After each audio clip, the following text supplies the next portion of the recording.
मनीष, प्रधानमंत्री मोदी इस वक्त करगिल वॉर मेमोरियल में मौजूद हैं। उन्हें वॉल ऑफ फेम में ले जाया गया था, जहां पर उन्हें दिखाया गया देश के उन 500 से ज्यादा वीर सपूतों की नाम उन्हें दिखाए गए जिन्होंने शहादत दी थी। प्रधानमंत्री मोदी का आज करगिल में क्या कार्यक्रम रहने वाला है? अमित, सबसे पहले तो कारगिल विजय दिवस की आपको हार्दिक शुभकामनाएं। ये देश के गौरव का दिन है, देश को गौरवान्वित करने वाला दिन है। आज से ठीक 25 साल पहले यानी 2 मई 1999 को पहली बार गरगांव गांव में ताशी नामग्याल नाम के चरवाहे ने सबसे पहले स्पॉट किया कि पाकिस्तानी घुसपैठिए चोटी पर बैठे हैं।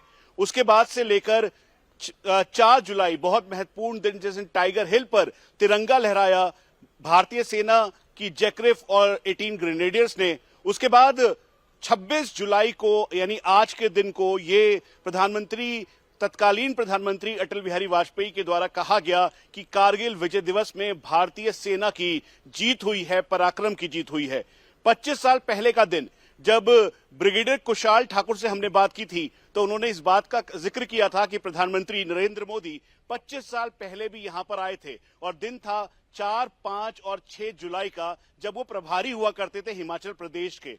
उस दौरान वो आए और वहां पे कारगिल में सभी जवानों से मिले, उनका उत्साह बढ़ाया। और आज 25 साल बाद प्रधानमंत्री नरेंद्र मोदी एक बार फिर से कारगिल विजय दिवस के मौके पर कारगिल के उसी द्रास सेक्टर के जो वॉर मेमोरियल है वहां पर 527 देश के वीरों को एक साथ श्रद्धांजलि दे रहे हैं। 1626 के लगभग जो चोटिल हुए थे भारतीय सेना के और जवान, उस पूरे ऑपरेशन विजय के दौरान उन सबको श्रद्धांजलि और नमन करते हुए प्रधानमंत्री नरेंद्र मोदी इस समय वॉर मेमोरियल पे रीत करते हुए, उसके बाद जो वहां पे वीर नारी मौजूद हैं, साथ में जो उस समय के परम योद्धा परमवीर चक्र से सम्मानित योगेंद्र यादव, जो कि अब सूबेदार मेजर रिटायर्ड हो चुके हैं ऑनरी कैप्टन के पद पर। उसके बाद परमवीर चक्र से सम्मानित संजय कुमार, जो सूबेदार मेजर बन चुके हैं।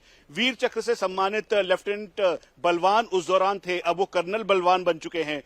ब्रिगेडियर कुशाल ठाकुर, जो कि उस दौरान 18 ग्रेनेडियर, जिसने सर्वदा शक्तिशाली बोलकर टाइगर हिल की दुर्गम चोटी पर जहां पहुंचना बहुत मुश्किल था, वहां पर भारतीय तिरंगा लहराया, वो वहां पर मौजूद हैं। उसके साथ साथ जनरल मलिक, जो उस समय भारतीय सेना के चीफ थे। एक और बात, भारतीय सेना के चीफ जनरल मलिक हैं और आज के दिन में उनके जो बेटे हैं general Malik, major general Malik, वो 8 माउंटेन डिव यानी उस पूरी डिवीजन को कमांड कर रहे हैं। तो ये मौका है। साथ में प्रधानमंत्री नरेंद्र मोदी नचिकेता, जो विंग कमांडर नचिकेता थे, स्क्वाड्रन लीडर नचिकेता थे, उनसे मुलाकात करेंगे। तो भारतीय सेना ने जहां ऑपरेशन विजय की घोषणा की, उसके बाद साथ में सफेद सागर भारतीय वायुसेना के द्वारा लॉन्च किया गया। तो ये सभी ऑपरेशंस के जितने वीर यहाँ पर मौजूद हैं, उन तस्वीरें हम मुलाकात द्रास मेमोरियल की दिखा रहे हैं और यहाँ पर तोलोलिंग की पारी बिल्कुल पीछे नजर आ रही है। बहुत ही मुश्किल ये लड़ाई थी।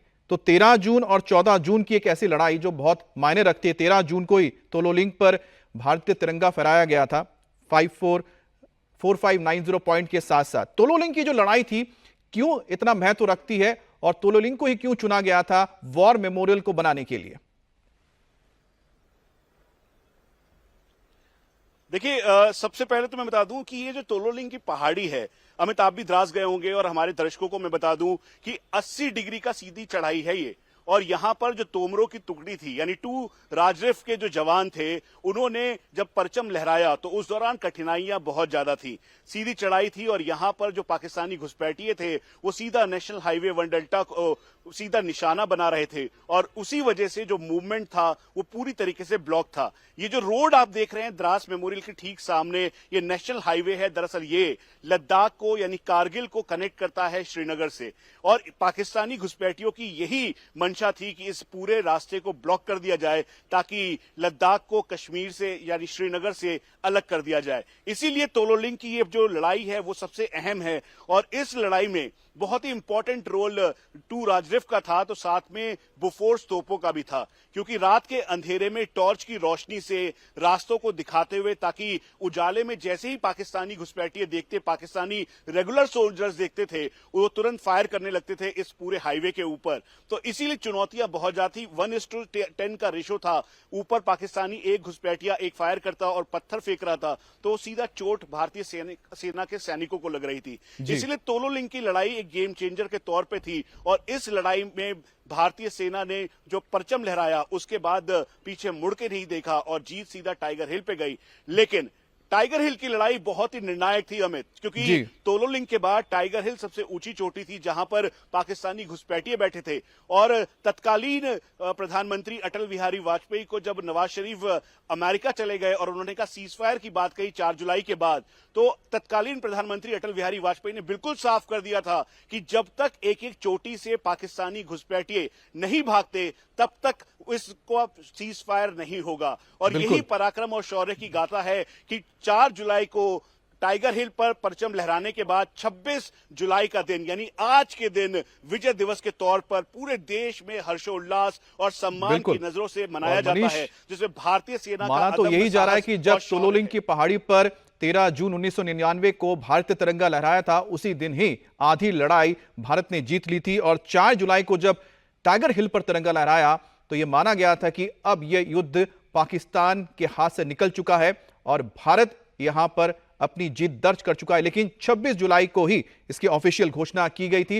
लेकिन जैसा कि मनीष ने जिक्र किया, NH-1A जो महत्वपूर्ण एक आप कह सकते हैं लाइफलाइन है, लेह को श्रीनगर से जोड़ने वाला राजमार्ग है, उसे टारगेट करने के लिए यह बड़ा ऑपरेशन किया गया था तोलो लिंक से पाकिस्तानी सेना की ओर से, ताकि वो सियाचिन को, जो भारत का नॉर्दर्न सबसे पॉइंट है, उसे कट किया जा सके और पाकिस्तान उसे वापस कब्जे में ले सके, जिसका जिक्र कई बार कई किताबों में हो चुका है और इसको लेकर परवेज मुशर्रफ भी कई बार अपनी किताब में उल्लेख कर चुके हैं। बहरहाल हमारे साथ मंजूर मीर भी जुड़ गए हैं। मंजूर, प्रधानमंत्री मोदी इस वक्त मौजूद हैं द्रास में, करीब 11,000 फीट की ऊंचाई पर यह कार्यक्रम आयोजित किया जा रहा है। अभी आगे क्या होगा, यहां पर प्रधानमंत्री मोदी का क्या कार्यक्रम रहने वाला है आज द्रास मेमोरियल में?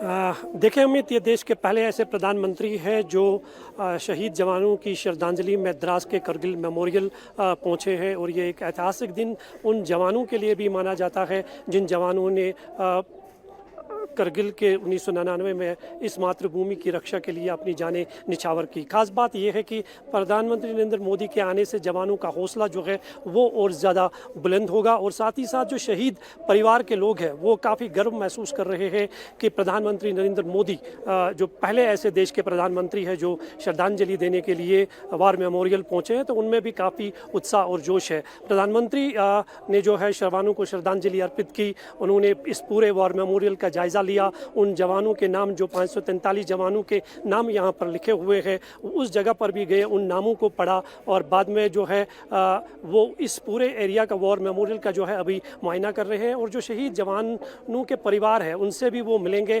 करीबन 2 घंटे से ज़्यादा का समय जो है वो करगिल द्रास मेमोरियल में गुजारेंगे, जवानों से बातचीत करेंगे। और उसके बाद जो है ये वॉर मेमोरियल का आज का जो फंक्शन है वो देर तक जारी रहेगा। लेकिन अपने आप में ये एक बहुत बड़ी बात है कि प्रधानमंत्री नरेंद्र मोदी जो है वो आज इस समारोह में शामिल हुए, करगिल विजय दिवस के समारोह में। इससे जवानों में भी काफ़ी जोश और उत्साह दिख रहा है, और साथ ही साथ उन परिवारों में भी जो 1999 में करगिल की इस मातृभूमि की रक्षा करते हुए शहीद हुए हैं, वो परिवार भी आज गर्व महसूस कर रहे हैं। जी अमित, आपकी भी कई वीर सपूतों के परिवारों से बात हुई है, उनके परिवार का क्या कहना है?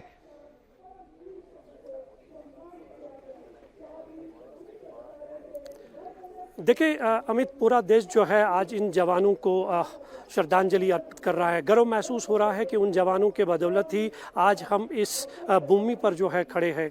आज से 25 साल की बात करें तो करगिल को जो है युद्ध भूमि के नाम से जाना जाता था, लेकिन आज यहाँ पर अमन की खुशबू बिखर रही है। आज लोग राहत की सांस ले रहे हैं, और इन 25 सालों में जो कुछ बदला है और जो कुछ यहाँ पर दिखाई दे रहा है, लोग उसकी सराहना करते हैं। और खासकर जो शहीद के जो परिवार, जिन्हें हर साल यहाँ पे आज के दिन बुलाया जाता है, उन्हें सम्मानित किया जाता है, वो बेहद खुशी है। और उनका ये मानना है कि पिछले कई सालों में जो है हालात काफ़ी बदल गए हैं और साथ ही साथ न सिर्फ शहीद परिवारों के लोग यहाँ पर पहुँचते हैं, ये जगह जो है अब एक पर्यटन स्थल के रूप में भी देखी जाती है। लद्दाख जो पर्यटक आते हैं वो यहाँ पर ज़रूर रुकते हैं, इन जवानों को श्रद्धांजलि अर्पित करते हैं। ये अपने आप में जो है एक बहुत बड़ी बात है, क्योंकि आज का दिन जो है ये भारत के इतिहास के लिए एक सबसे बड़ा दिन माना जाता है और इस दिन की एक खास अहमियत भी है।